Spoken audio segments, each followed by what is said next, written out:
Hi friends, welcome back to our channel the gainers. दोस्तों, आज जो हम आपके लिए टॉपिक लेके आए हैं वो टॉपिक कुछ समय से मार्केट में कन्फ्यूजन पैदा कर रहा है और उस कन्फ्यूजन की वजह से हमारे बहुत से इन्वेस्टर्स को अपने डिसीजन में लेने में दिक्कत आ रही है। तो आज जो टॉपिक हम आपके लिए लेके आए हैं वो है डेट फंड्स और insurance plan, which is better. चलिए दोस्तों, बात करते हैं इस टॉपिक के बारे में। आज जैसे जैसे हम आप हमारे वीडियो को देखेंगे, आगे हम इसमें जानने की कोशिश करेंगे कि मार्केट में बेसिकली डेट प्लान्स के ऊपर क्या इम्प्लीकेशन आ रही हैं, क्या चेंजेस आ रहे हैं। सेम टाइम में वेल्थ मैनेजर जो मार्केट में डिफरेंट डिफरेंट प्रोडक्ट्स को बेच रहे हैं, उनके ओपिनियन में ये क्या चल रहा है। और in the end but not the least दोस्तों, इन दी एंड हम ये जानने की कोशिश करेंगे कि अगर हम गारंटीड प्लान्स की तरफ जाते भी हैं तो गारंटीड प्लान्स को चूज़ करते टाइम उसमें ऐसी कौन कौन सी टर्मिनोलॉजीज़ है जिनका हमें ध्यान रखना चाहिए, जो कि आपके किसी भी गारंटीड प्लान की मैच्योरिटी को चेंज कर सकती है at the end of the policy term. तो चलिए दोस्तों, बढ़ते हैं हमारे आज के टॉपिक की तरफ, डेट फंड्स और insurance plan which is better. दोस्तों, इससे पहले कि हम अपने टॉपिक की तरफ आगे बढ़े, हमारी आपसे रिक्वेस्ट है, अगर आपको हमारा ये चैनल पसंद आता है, हमारा ये वीडियो पसंद आता है, तो प्लीज़ हमारे चैनल को लाइक और सब्सक्राइब करना मत भूलें। साथ ही साथ बेल आइकन दबाएं ताकि आपको हमारे लेटेस्ट वीडियोस के बारे में पता लगता रहे। तो चलिए दोस्तों, बढ़ते हैं अपने आज के टॉपिक की तरफ। तो दोस्तों, जैसे कि आप जानते ही हैं कि आज की डेट में बहुत सारे वेल्थ मैनेजर्स अपने क्लाइंट्स से ये चीज़ डिस्कस करते हुए हम नॉर्मली देख रहे हैं कि हमें अपने डेट फंड से रिडम्पशन लेके, जस्ट बिकॉज डेट फंड बहुत ही रिस्की हो गए हैं और आज की डेट की क्राइसिस को देखते हुए वो पोस्ट टैक्स रिटर्न्स वो नहीं ले पा रहे हैं जो पहले हमें मिल रही थी। इसलिए हमें अपने पोर्टफोलियो को थोड़ा सा चेंज करना चाहिए। अब ये सारी चीज़ मार्केट में आई क्यों है दोस्तों? जैसे कि हम जानते हैं 23 मार्च को फ्रैंकलिन ने अपने 6 फंड्स को बंद कर दिया था। हमने अपने पुराने वीडियोस पे फ्रैंकलिन पे पूरा एक कंप्लीट वीडियो भी बनाया है, जिसे आप देख सकते हैं अगर आपको इसके बारे में और जानना हो। लेकिन 23 मार्च को जैसे फ्रैंकलिन ने इसे बंद किया है, अभी की लेटेस्ट न्यूज़ ये है कि आदित्य बिरला ने भी अपने एक फंड के अंदर फर्दर आगे का जो परचेज है वो बंद कर दिया है। सेम टाइम पे उसमें कोई भी स्विच इन जो है वो भी बंद कर दिया गया है। तो मार्केट में एक प्रेशर क्रिएट हो रहा है डेट प्लान्स के चलते। इसी चीज़ के चलते बहुत सारे जो हमारे इन्वेस्टर्स हैं वो अलग अलग माइंड के बनते जा रहे हैं, जिसमें कि कुछ इन्वेस्टर्स अपने पैसे को इन्वेस्ट ही नहीं करना चाहते हैं। कुछ इन्वेस्टर्स जिन्होंने डेट प्लान्स के अंदर पैसा लगाया हुआ है वो अपने पैसे को रिडम्पशन करना चाहते हैं मार्केट कंडीशन को देखते हुए।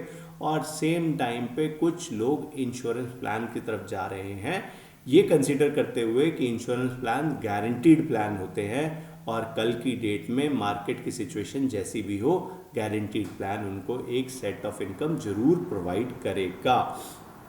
दोस्तों, यहाँ पे आगे बढ़ने से पहले हम आपको एक चीज़ ज़रूर बताना चाहेंगे। इन केस अगर आपने अपना पैसा किसी भी क्रेडिट रिस्क फंड में लगाया है तो उस पैसे को प्लीज़ चेक करें और हो सके तो उस पैसे को चेंज करके गिल्ट फंड की तरफ मूव करें, जो कि ज़्यादा सिक्योर है क्रेडिट रिस्क फंड के कंपैरिजन में।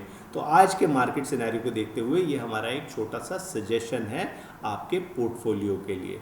चलिए दोस्तों, आगे बढ़ते हैं। जैसे कि आगे हम बात करने वाले हैं कि वेल्थ मैनेजर्स का ओपिनियन क्या है। आप सबके पास अपने पैसे को मैनेज करने के लिए या तो आप खुद मैनेज करते हैं, आइदर एक केस आप किसी प्रोफेशनल वेल्थ मैनेजर और फाइनेंशियल मैनेजर्स को कंसिडर करते हैं, उनकी राय लेते हैं ताकि आपको आपके प्रोडक्ट में, आपके पोर्टफोलियो में अब क्या क्या चेंजेस लेके आने हैं वो आपको पता लगते रहे।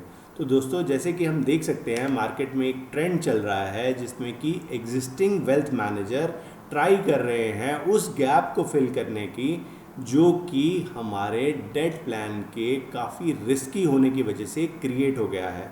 इसमें दो टाइप के ओपिनियन चल रहे हैं। कुछ वेल्थ मैनेजर्स यहाँ पे कस्टमर्स का पैसा इंश्योरेंस प्रोडक्ट की तरफ मूव कर रहे हैं, ये कह कर के कि वो एक टैक्स एडवांटेज है, साथ ही साथ सेम टाइम पे उसकी मैच्योरिटी जो है वो टैक्स फ्री है।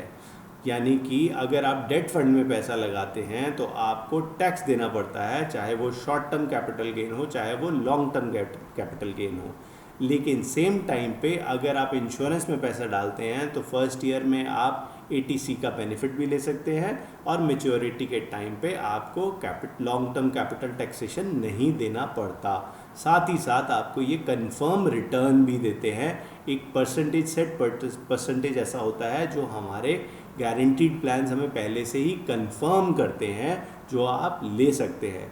दोस्तों इसी में ही एक और ग्रुप है वेल्थ मैनेजर का, जिनका ओपिनियन ये है कि आपको अगर पैसा लगाना ही है और मार्केट कंडीशन इतना रिस्की है तो आपको गवर्नमेंट प्रोवाइडेड प्रोडक्ट्स में जाना चाहिए, यानी कि जैसे कि आरबीआई बॉन्ड्स।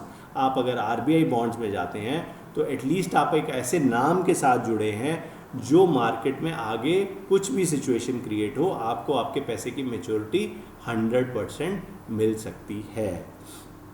दोस्तों ये दो तरह का सेट ऑफ माइंड है। आरबीआई बॉन्ड्स ऑब्वियसली इसमें ज़्यादा बात करने वाली बात नहीं है, आपको एक सेट परसेंटेज मिलता है, आपकी मेच्योरिटी की कंफर्मेशन क्योंकि वो आरबीआई आपके पास रहती है। बट जो बात यहाँ पे जानने वाली है और जो इन्फॉर्मेशन हमारे पास होनी चाहिए बिफोर हम ये डिसीजन ले कि हमें कौन से प्रोडक्ट में जाना है, वो है कि डिफरेंट टर्मिनोलॉजीज जो कि आज की डेट में यूज़ होती हैं गारंटीड प्लान में।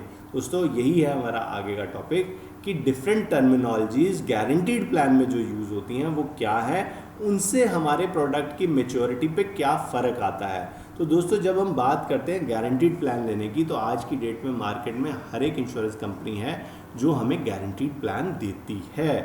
गारंटीड प्लान के अंदर अगर हम बात करते हैं रिटर्न की, तो जब हम रिटर्न पे जाते हैं तो 5.5 से लेकर के 6.5% तक की रिटर्न हम किसी भी गारंटीड प्लान में देख सकते हैं। किसी में थोड़ी ज़्यादा होती है, किसी में थोड़ी कम होती है, डिपेंडिंग अपॉन प्रोडक्ट के फीचर्स।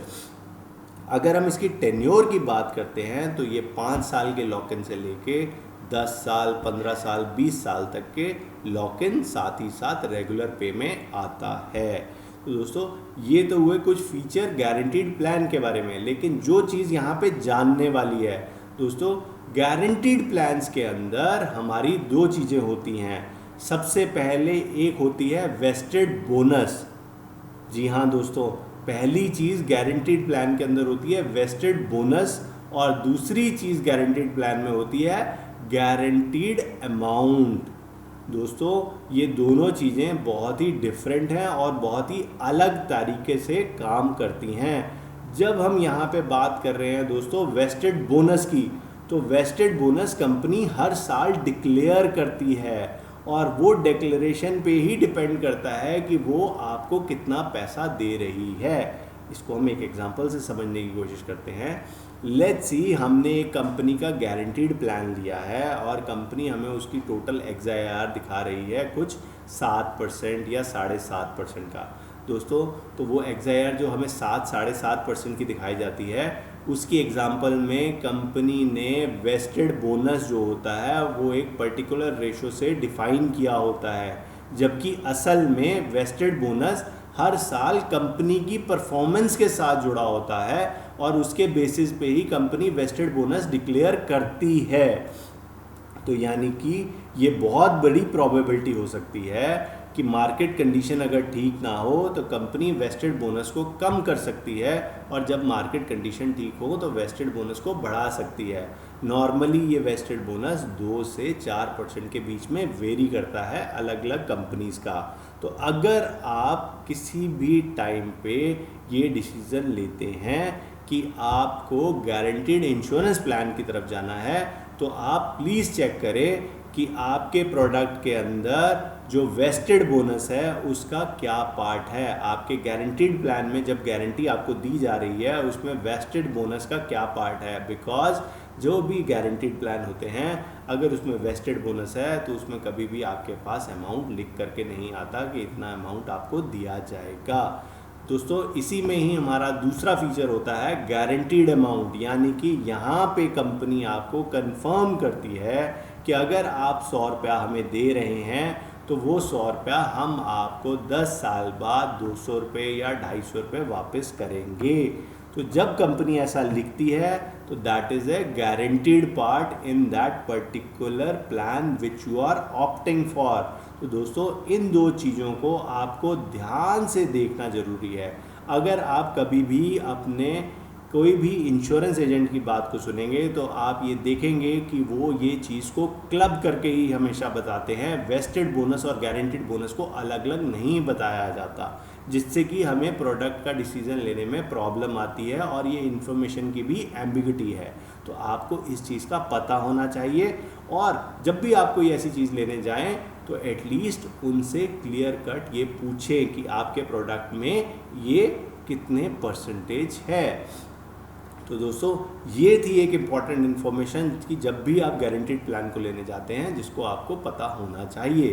दोस्तों हमारे पास हमारे वीडियो के एंड में आपके पास आपके लिए यही सजेशन है कि अगर तो आप आरबीआई के टैक्स फ्री बॉन्ड्स लेना चाहते हैं तो ऑब्वियसली आपके पास एक सेंस ऑफ सिक्योरिटी थोड़ी हाई है, कंसिडरिंग कि आप आरबीआई के टैक्स फ्री बॉन्ड्स ले रहे हैं और आपको आपका पैसा मेच्योरिटी पे मिलेगा ही।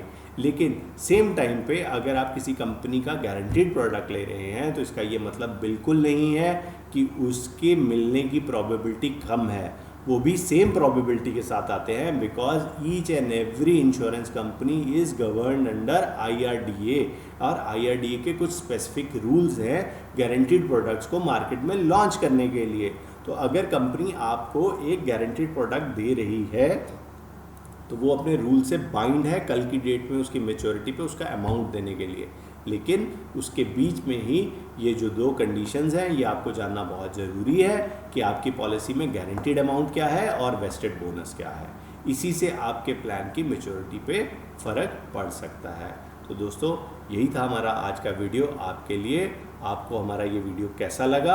आपको अगर हमारा ये वीडियो पसंद आया या आपको इसके बारे में और भी कोई क्वेश्चंस हैं तो नीचे कमेंट बॉक्स में कमेंट करें, हम ट्राई करेंगे आपके क्वेश्चन को रिजॉल्व करने के लिए। Thank you.